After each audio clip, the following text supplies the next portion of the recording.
정말 놀라운 발견입니다. 머나먼 인도 외딴 마을에서 한국의 연결고리를 찾았습니다. 익숙한 얼굴, 말투, 음식, 그리고 놀라운 진실들. 이게 단순한 우연일까요? 잊혀진 역사의 비밀을 풀 열쇠를 쥔 한국계 미국인 교수의 가슴 뛰는 여정 지금 공개합니다. 안녕하세요. 저는 다니엘 킴입니다. 캘리포니아에 사는 한국계 미국인입니다. 부모님께서 유학을 왔을 때 제가 태어났고 쭉 미국에서 자라 교수가 되었지요. 유학생 신분으로 미국에 오신 어머니는 공부와 육아를 병행하느라 늘 바쁘셨죠.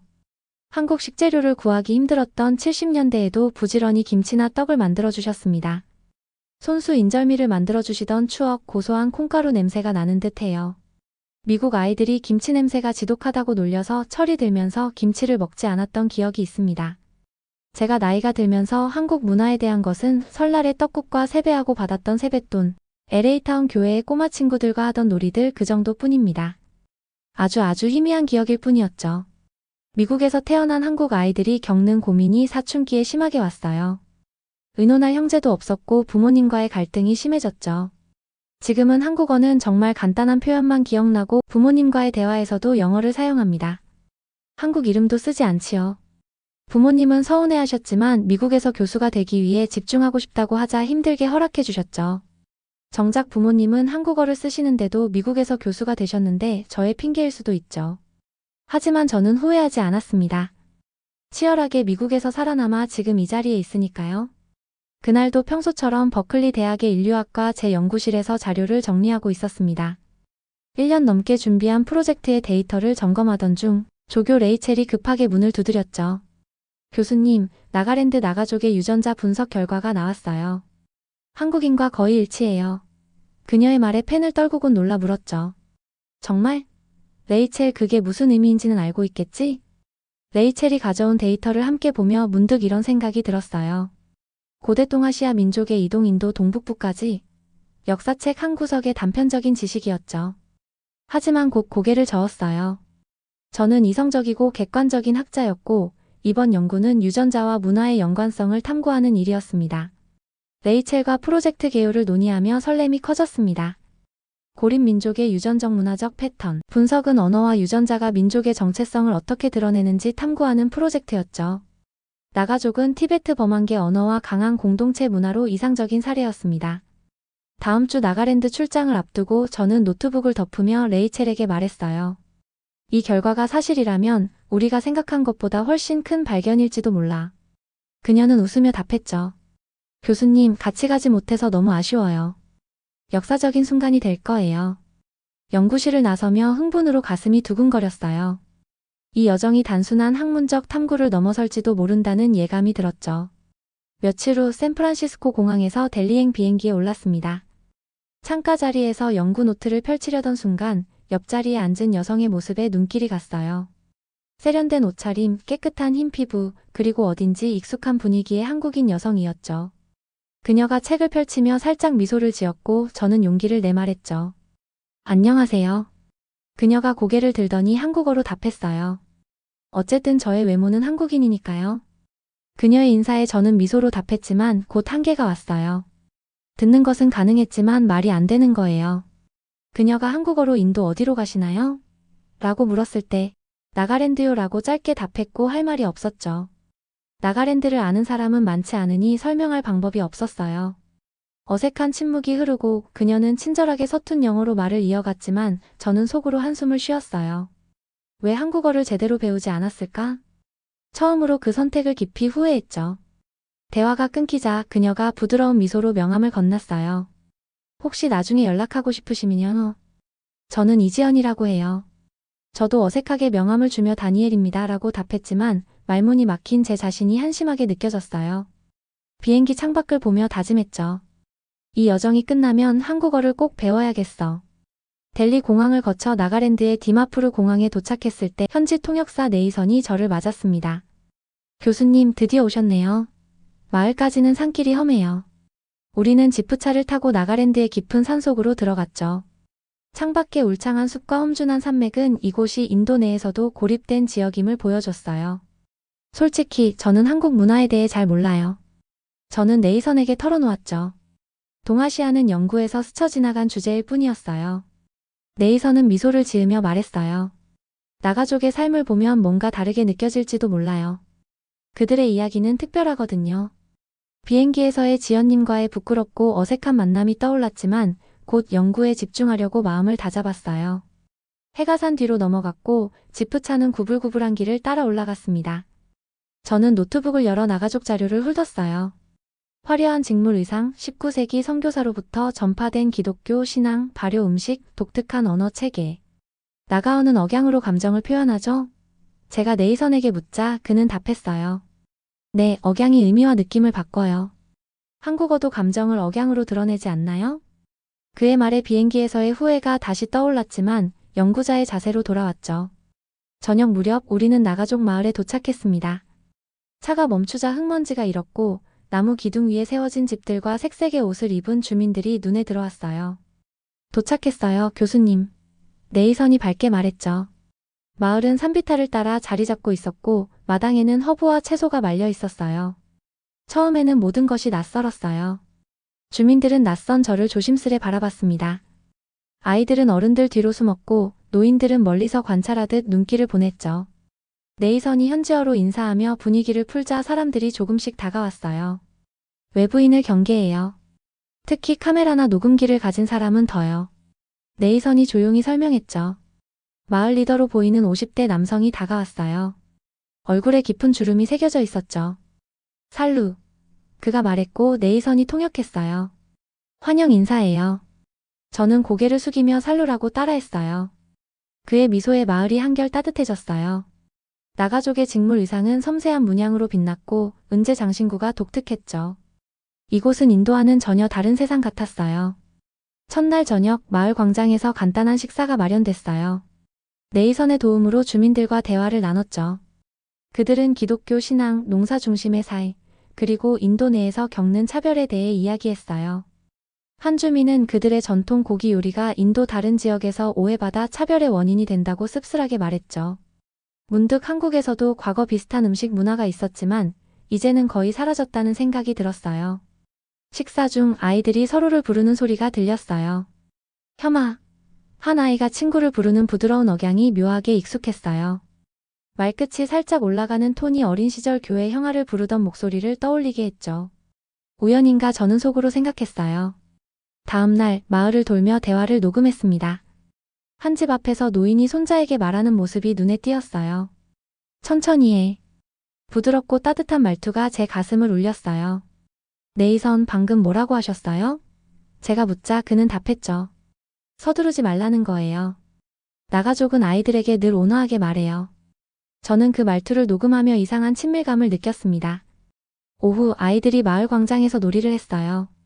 둥글게 모여 손뼉을 치며 노래를 부르는 모습이 한국 동네 아이들과 놀던 기억을 불러왔어요. 그 리듬과 웃음소리가 낯익었죠. 저녁 네이선이 저를 리더의 집으로 안내했어요. 내일 중요한 행사가 있어요. 교수님을 초대했어요. 무슨 행사죠? 제가 물었죠. 기독교 예배와 조상을 기리는 의식이에요. 나가족은 신앙과 전통을 함께 지킵니다. 그 말을 들으며 가슴이 두근거렸어요. 그날 밤 마을에서 들려오는 찬송가와 전통 노래가 섞인 소리에 잠을 이루지 못했어요. 낯선 곳인데도 마음이 편안했죠. 비행기에서 만난 지연의 미소가 문득 떠올랐고 한국어를 배워야겠다는 다짐이 더 강해졌어요. 다음 날 아침 마을은 생기로 넘쳤습니다. 나가족의 날이라는 명절로 조상과 공동체에 감사하는 날이었습니다. 집집마다 음식을 준비하는 모습이 분주했죠.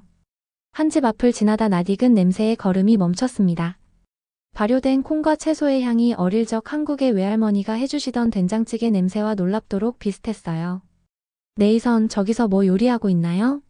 네이선이 주민에게 물어본 후 답했죠. 발효 콩 소스에 채소를 넣은 요리예요. 나삼이라고 불러요. 제 심장이 쿵쾅거렸어요. 주민 여성이 저에게 맛보라며 작은 그릇을 내밀었죠. 밥 위에 갈색 소스가 얹혀 있었어요. 한 입 먹자마자 놀랐습니다. 맛은 달랐지만 그 묵직한 풍미는 한국의 장 요리와 너무나 닮았죠. 진한 맛이 강된장과도 비슷했습니다. 오후 주민들이 마을 광장에 모였습니다. 모두 화려한 전통 의상을 입었고 중앙에는 제단이 차려져 있었습니다. 쌀, 과일, 고기, 그리고 아침에 맛본 나삼 요리가 놓여 있었죠. 리더가 기독교 예배를 시작했고 모두 고개를 숙였어요. 두 손을 모아 가슴에 대고 기도하는 모습이 한국 교회의 예배와 비슷해 기시감을 느꼈습니다. 이게 정말 우연일까? 저는 속으로 중얼거렸어요. 예배 후 주민들이 제단에 음식을 올리는 순서도 한국의 제사와도 흡사했죠. 어린 시절 할아버지가 제사를 지내던 모습이 떠올랐습니다. 의식이 끝나고 모두가 음식을 나눠 먹었어요. 밥과 반찬을 따로 담는 방식, 어른을 먼저 배려하는 예절이 묘하게 친숙했죠. 그날 밤 저는 연구 노트에 기록했습니다. 나가족의 의식과 한국 문화의 유사성. 단순한 우연일까? 아니면 더 깊은 뿌리가 있을까? 잠이 오지 않아. 동아시아 민족 이동에 대한 자료를 뒤적였어요. 다음 날 마을의 가장 연로한 장로를 만났습니다. 90세가 넘은 그는 마을의 역사 그 자체였죠. 네이선의 통역으로 물었어요. 조상님들은 어디서 왔나요? 어떤 이야기가 전해지나요? 장로는 깊은 주름 사이로 미소를 띠며 말했어요. 우리 조상들은 차갑고 먼 북쪽 땅에서 왔대요. 전쟁을 피해 산과 강을 건너 이곳에 정착했지. 네이선이 통역하며 덧붙였어요. 아주 오래전 수백 년 전 이야기예요. 저는 숨을 깊게 들이쉬었어요. 그 북쪽 땅이 어디였을까요? 장로는 고개를 끄덕이며 말했죠. 눈이 내리고 바람이 세찬 곳이었다고만 전해져요. 저는 노트북을 열어 고대 지도를 확인했습니다. 고구려의 영토와 나가랜드는 멀었지만 민족 이동의 경로로 불가능한 건 아니었죠. 조상들이 남긴 기록이나 문자는 없나요? 제가 묻자 장로는 오래된 나무 상자를 꺼냈어요. 그 안에는 낡은 직물의 이상한 문양이 그려져 있었습니다. 이건 조상들의 노래와 이야기를 적은 거라는데 이제 뜻을 아는 이는 없어요. 문양은 고대 동아시아 문자와 비슷해 보였지만 확실히 알 수는 없었죠. 장로의 허락으로 사진을 찍었어요. 한국의 역사학자 친구에게 보여줄 생각이었죠. 그날 저녁 주민들이 모닥불을 피우고 노래를 불렀어요. 장로가 선창하고 모두가 따라 부르는 선율은 낯설었지만 그 안에 담긴 따뜻함과 그리움은 한국 민요와 비슷했어요. 텐트로 돌아와 얼마 전 어머니와 나눴던 대화를 떠올렸어요. 어머니, 고구려 사람들이 멀리 이주했다는 이야기를 들어본 적 있으세요? 어머니는 잠시 생각하더니 말씀하셨죠. 고구려가 망한 후 사람들이 여러 지역으로 흩어졌을 거야. 세계 곳곳에서 한국인 유전자들이 발견되고 있잖니. 다음 날 저는 나가족의 일상에 더 깊이 들어갔어요. 그들이 서로를 부르는 부드러운 말투, 감정을 담는 억양을 세심히 관찰했죠. 아침 여성들이 모여 직무를 짜며 대화를 나눴어요. 누군가 의견을 내면 모두 고개를 끄덕이며 귀 기울였죠. 네이선, 나가족은 항상 이렇게 조용히 대화하나요? 제가 묻자 그는 답했어요. 네, 그들은 말로 상대를 존중해요. 큰 소리나 강한 표현은 무례하다고 여깁니다. 아이와 어른에게 사용하는 말투도 달라요. 미국에는 없는 한국의 존댓말 같았어요. 그 순간 어린 시절 한국 집안에서 들었던 가르침이 떠올랐어요. 어른께 공손하게 말해야지. 오후 아이들이 놀이하는 모습을 봤어요. 친구를 부를 때 말끝을 길게 늘리는 것도 들었죠. 왜 이렇게 부르나요? 제가 네이선에게 묻자 그는 한 여성에게 물어본 후 답했어요. 상대의 마음을 편하게 하려고 말끝을 부드럽게 한다고 해요. 그 말을 듣고 깨달았죠. 이건 정서의 패턴이야. 저는 어머니의 말투를 떠올렸어요. 한국에서 태어나신 어머니의 말투, 인사가 나가족과 묘하게 닮아 있었죠. 그날 저녁 저는 나가어를 배우기 시작했어요. 마을 교사가 아이들에게 가르치는 걸 보며 기본 인사말을 익혔죠. 살루, 안녕 칼루. 고마워 발음은 달랐지만 감정을 담는 방식이 한국어와 비슷했어요. 텐트에서 일기에 썼어요. 언어는 단순한 도구가 아니다. 민족의 감정과 세계관을 담는 그릇이다. 나가족과 한국인의 유사성은 우연을 넘어선다. 갑자기 미국에 두고 온 딸이 그리워졌습니다. 사실 딸에게 한국어를 가르치지 않은 것이 후회되기 시작했습니다. 요즘 한국어를 하는 것이 10대 미국 청소년들에게 유행이라고 했었지. 마을에서의 2달째 저는 나가족의 언어와 삶에 푹 빠졌어요. 간단한 대화는 통역 없이도 가능해졌죠. 나가어에는 나이든 이를 위한 존칭 어미가 있었어요. 한국어의 존댓말과 비슷했죠. 어느 날 명절 준비 중 여성들이 부르는 노래를 들었어요. 손뼉을 치며 부르는 리듬이 한국의 전통 놀이와 닮았죠. 이 노래는 무슨 내용인가요? 제가 묻자 네이선이 답했어요. 하늘을 향해 소원을 비는 노래예요. 한국 아이들이 놀며 부르던 노래와 뜻이 비슷해 놀랐어요. 저녁 어른들과 대화를 나누며 또 다른 공통점을 발견했어요. 그들은 감정을 직설적으로 말하지 않았어요. 슬프다 대신 마음이 무겁다라고, 기쁘다 대신 얼굴이 빛난다라고 했죠. 한국어의 정서 표현과 깊이 닮았어요. 마을 남성들을 관찰하며 깨달은 점도 있었죠. 그들은 개인의 성취보다 협력을 중시했어요. 실수를 지적할 때도 부드럽게 제안했죠. 이건 한국 사회와 너무 비슷해 저는 중얼거렸어요. 그날 밤 저는 연구를 정리하며 결심했어요. 이 발견을 학계에 공유해야 해. 곧 열릴 아시아 문화학회가 떠올랐죠. 나가랜드에서의 3개월 연구를 마치고 미국으로 돌아왔습니다. 버클리 캠퍼스가 낯설게 느껴졌어요. 제가 변한 것 같았죠. 연구 어땠어, 다니엘? 학과장이 물었어요. 예상 밖의 방향으로 갔어요. 유전자를 넘어 감정 구조의 유사성을 찾았죠. 학과장은 고개를 끄덕였어요. 다음 주 학회에서 발표해볼래? 저는 바로 수락했죠. 며칠간 발표 자료를 준비하며 나가족의 말투, 예배, 음식, 노래를 분석했어요. 학회 날 강당은 학자들로 가득했어요. 나가족과 한국인의 문화적 연결이라는 주제로 발표를 시작했죠. 처음엔 청중이 갸우뚱했어요. 미국인 교수가 인도에 있는 소수민족과 한국인을 잇다니 생소했겠죠. 하지만 유전자 데이터, 언어 분석, 영상 자료를 보여주자 분위기가 바뀌었어요. 특히 나가족 아이들의 노래와 한국놀이의 유사성에 모두가 놀랐죠. 이건 단순한 유사성이 아닙니다. 저는 강조했어요.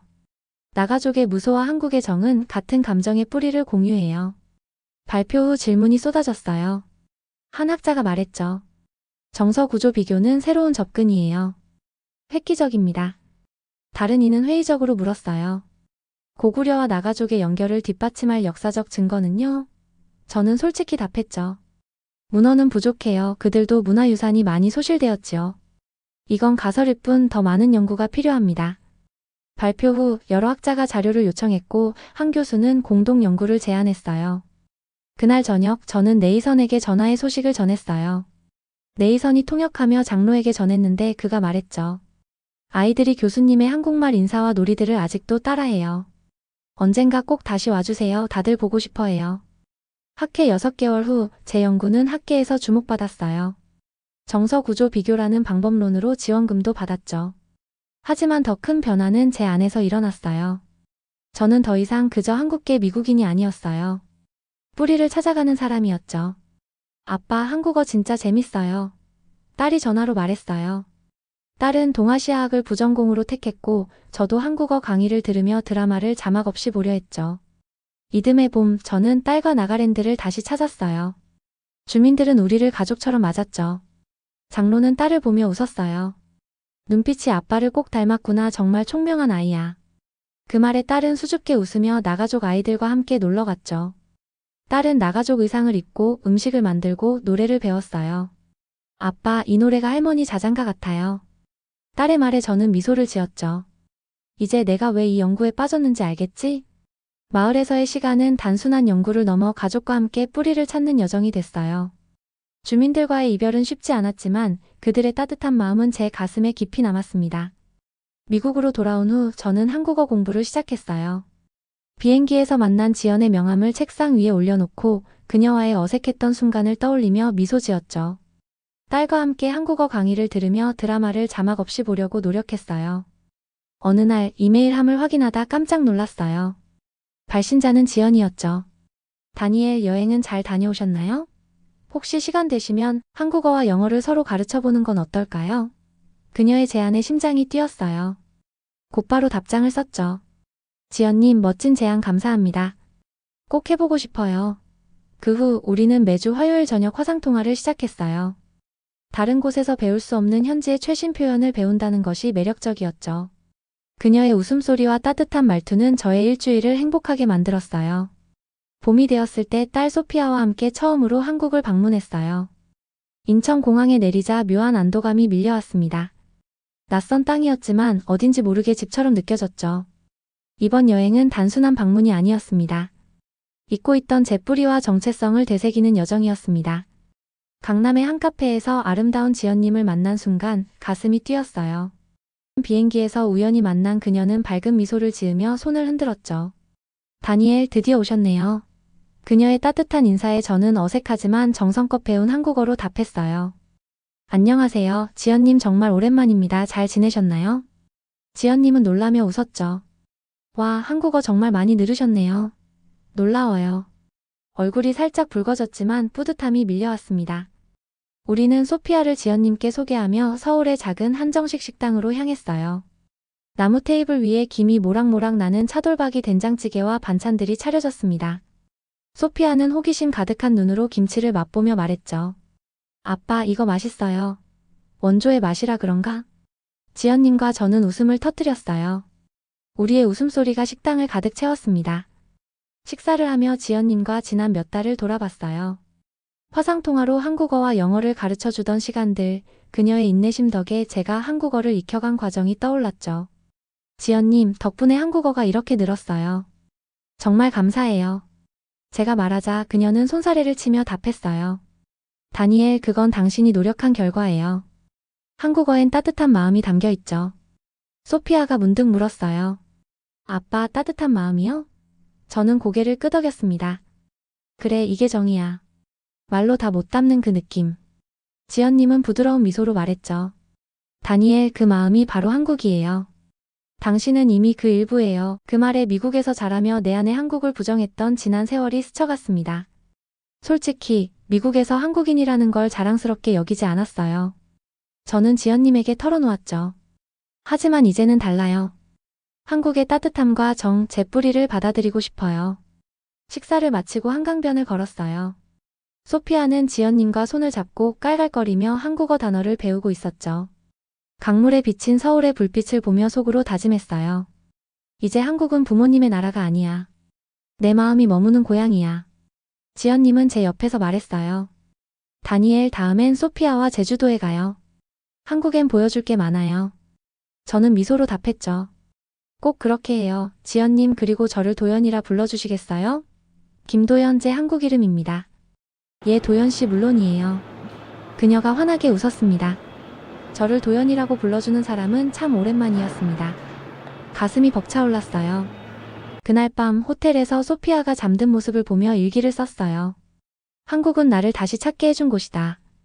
지연님의 우정과 소피아의 웃음, 이 땅의 정이 나를 새로운 사람으로 만들었다.